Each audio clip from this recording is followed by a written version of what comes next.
I think that you are beginning to see the consequences of that radicalism and extremism manifesting itself now on European soil itself.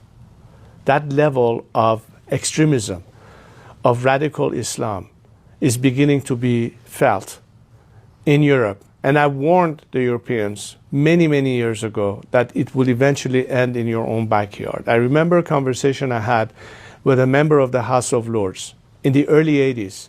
And I said, the way Europe looks at the Middle East is like a far distant area. It doesn't affect us. They're fighting each other over there.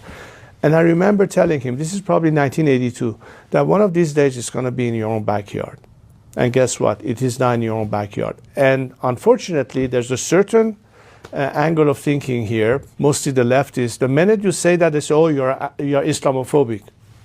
Do you think that people in Saudi Arabia or in the UAE or in Iran, when they talk about radical Islam, they are Islamophobic? They are Muslims. Can't you tell the difference?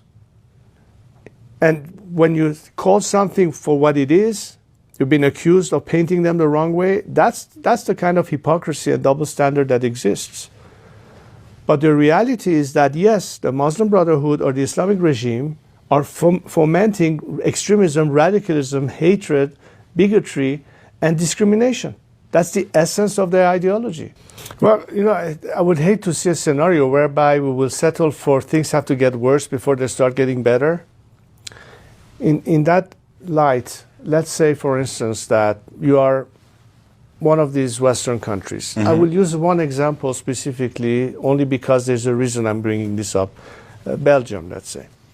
So I know this gentleman who actually wrote a book about Iran, who is doing some research as well as some teaching, and he was telling me that my apartment is 1 mile away from the Royal Palace in Brussels. Yet in my own district, there are some Islamists that are pushing legislation to conduct not only the Sharia law, but to segregate buses so women and men ride in separate buses in Brussels. Now I ask you as a European, have we come to a point where this country says not only you can come to a country as a guest, and instead of assimilating and respecting our values and our culture, you're dictating to us that we should now practice the Sharia law in Europe and incorporate it into the system? If that's the way Europe wants to end up like, then honestly, I'm lost for words.